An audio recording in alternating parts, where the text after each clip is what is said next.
3 कृषि कानून वापस लेने का फैसला लेना पड़ा। देश भर में एजिटेशन अमूमन साल भर से चल रहा था, वजह क्या मानते हैं? देखिए, पहले दिन से हम सब लोग अपोजिशन की पार्टी सब लोग कह रहे थे कि ये तीनों कानून अनकॉन्स्टिट्यूशनल है। मोदी सरकार को कॉन्स्टिट्यूशन में कोई राइट ही नहीं था कि वो इस तरह कानून बनाए। दूसरा, ये सिर्फ कानून इसलिए बनाया गया क्योंकि मोदी अपने ईगो की सेटिस्फैक्शन के लिए, अपनी अनानियत और हम जिसको हिंदी में अहंकार के लिए उन्होंने ये कानून बनाया।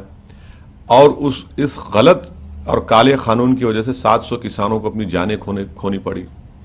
अगर वो अपने ईगो को बाजू रखते, संविधान को सामने रखते, तो ये कानून बनता नहीं और ये 700 किसान अपनी जान उनको देनी नहीं पड़ती। तो ये फैसला बहुत देर के बाद हुआ है, बहुत देर लगा दी मेहरमा आते आते। और तीसरी बात यह है कि मोदी, ये मैं शुरू से कह रहा हूं, ये सरकार डरती है जब जनता रोड पर निकलकर प्रोटेस्ट करती है। और ये दूसरा एग्जाम्पल है कि पहले तो CAA का प्रोटेस्ट आपने देखा कि पूरे देश में मुसलमानों के साथ सेकुलर लोग ठहरे, अभी तक रूल्स नहीं बने उसके। दूसरा, ये किसानों का आंदोलन, तो ये यकीनन किसानों के आंदोलन की, किसान के तमाम किसानों की ये कामयाबी है। और चौथी बात, इसमें ये बात साबित हो गई कि ये बड़ा प्रचार बीजेपी ने किया था कि 1 नेशन के लिए 1 कानून होना चाहिए, आपको ये वापस लेना पड़ा। तो 1 नेशन के लिए 1 इलेक्शन भी गलत है।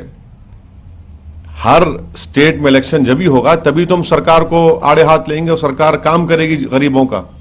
तो ये 1 नेशन 1 इलेक्शन गलत है। और पांचवी बात यह है कि मोदी सरकार वो बड़े बड़े उद्योगपति, बिलियनर जिसको कहते हैं, उन पर बड़ा बैसाखी बनाकर उनको इस्तेमाल कर रही थी और देख लिया कि वो बैसाखी भी नहीं बन सके। तो इनको ये जो फैसला लेना पड़ा, इनको आने वाले स्टेट इलेक्शन में, इनको जिसे उर्दू में कहते हैं कि नविश्ते दीवार, राइटिंग ऑन द वॉल नजर आ गई। तो इसीलिए अपने आप को बचाने के लिए, अपनी पार्टी को बचाने के लिए उन्होंने ये फैसला लिया है। और इसमें यह मत समझिए कि मोदी जी बड़ा काम किए। इनको नजर आ गया था कि देश इनके खिलाफ हो रहा है और चुनाव में जाना है उनको, उत्तर प्रदेश में, पंजाब में और 2-3 स्टेट में, इसलिए फैसला लिया गया। और शायर ने सही कहा था कि दहन पर है उनका गुमान कैसे कैसे, कलाम आते हैं दरमियान कैसे कैसे, जमीनो चमन गुल खिलाती है क्या क्या, बदलता है रंग आसमां कैसे कैसे। तो वो दिन दूर भी नहीं है इंशाल्लाह जब मोदी सरकार CAA का कानून भी वापस लेगी। आप चाहते हैं कि जो कानून बने, नहीं, ये सब अनकॉन्स्टिट्यूशनल है ना, ये सब अनकॉन्स्टिट्यूशनल कानून है। आपने अपने ब्रूट मेजॉरिटी के ऊपर, अपने ईगो की सेटिस्फैक्शन के लिए, अपने अहंकार को सेटिस्फाई करने के लिए आपने इस तरह कानून बनाए। बिल्कुल गलत कानून है, इसका अनकॉन्स्टिट्यूशनल कानून है, चाहे फार्म लॉज हो। 1 साल प्रोटेस्ट चला। तो ये देखिए, मोदी सरकार सिर्फ प्रोटेस्ट करने वालों को हरास करती है, जेल में डालती है, UAPA लगाती है, मगर आज उनको जैसा हम बोलते हैं कि मट्ठी चाटना पड़ा, उनको अपना वापस लेना पड़ा। वो देख लिए कि ये सब उसमें उनका नुकसान हो रहा है।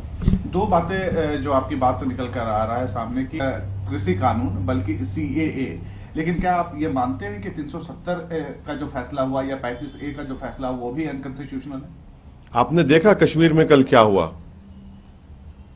क्या हुआ? आप तो इंसानों को ह्यूमन शील्ड के साथ इस्तेमाल करके वहां पर आप गोली मार दिए। क्या आप कह रहे हैं कि 370 हटाने के बाद कश्मीर स्टेबल हो गया? कहां स्टेबल हुआ?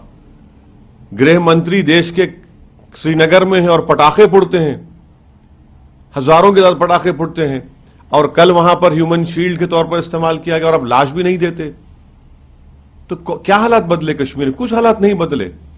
आप सिर्फ अपनी जिद, अपने आइडियोलॉजिकल जो गोल्स हैं उसको पूरा करने के लिए अनकॉन्स्टिट्यूशनल तरीके से कानून बना रहे हैं पूरा।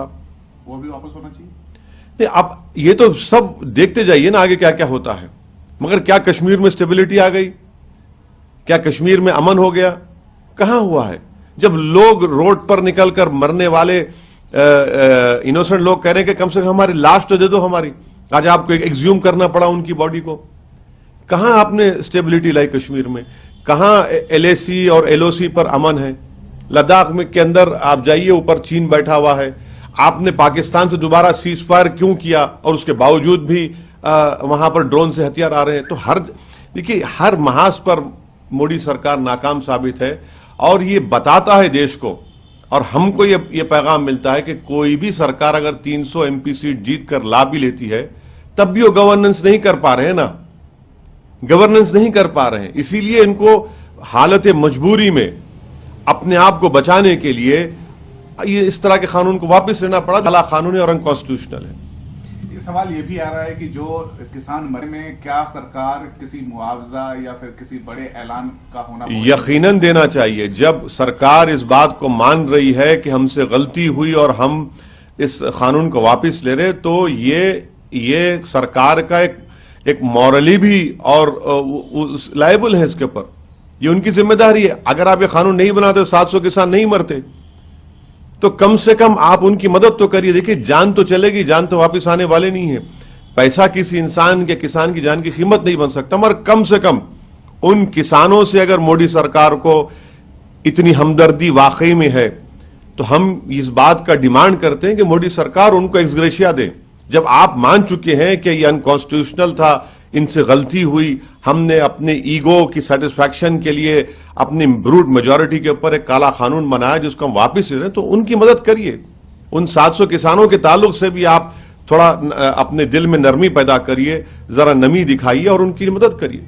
और लखीमपुर खीरी में जो हुआ, लखीमपुर खीरी में तो वो तो मंत्री बने बैठे हैं, उनका बेटा जेल में है जिसने उन किसानों को मारा। आप मंत्री पद पे कैसा रहेगा, कैसे इंसाफ होगा उन किसानों से, जो 4 किसानों से जिसको मंत्री के बेटे ने अपनी गाड़ी से रोन दिया, अपनी राइफल से उन पर गोली चलाई। अगर सुप्रीम कोर्ट सोमोटो नहीं लेता तो वो बेटा भी गिरफ्तार नहीं होता।